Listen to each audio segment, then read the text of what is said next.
Guys, naglagay tayo ng washer. Ayan, minata tayong washer dun eh.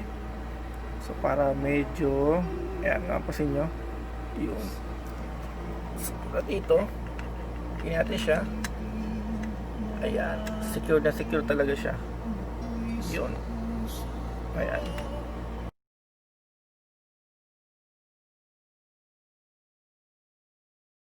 Likod ng ating Toshiba. Ayan. Nabili ko sa Best Buy yan eh. So, ito yung likod niya. Meron siyang apat na screw. So, nakalagay naman dito is M4. So, yung nasa manual natin, ayan, meron siyang M4 oh. So, sana sakto to ah. I mean, sana okay, sana siya. So, yun. So, natanggal natin siya. Doon siya nakakabit. Ayan. Tapos yung likod. Apat na butas yan. Na-mount na natin siya. Ayan. Dito na siya. Ayan.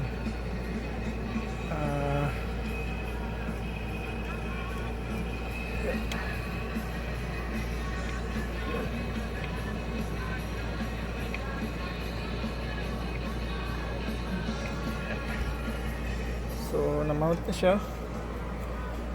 Ayan. Ano yung TV? Diba? Okay. Ayan o.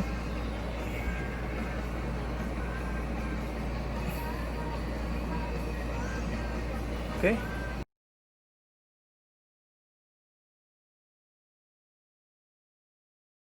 Na-mount na natin siya.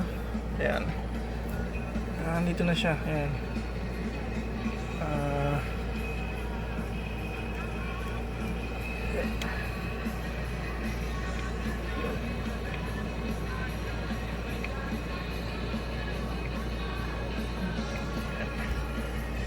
So, na-mount na siya.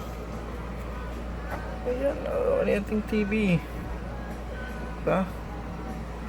Okay. Ayan o.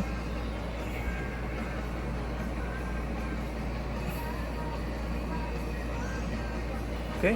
So, what's up guys? Welcome again to my channel. Yes, ito po yung continuation po ng ating pagkabit ng ating pipi shell full motion TV wall mount. So, nakabit na po natin siya. Yung ating HDMI and ganoon din po yung ating AC plug. So, ito na siya. Ayan, mapapansin nyo guys.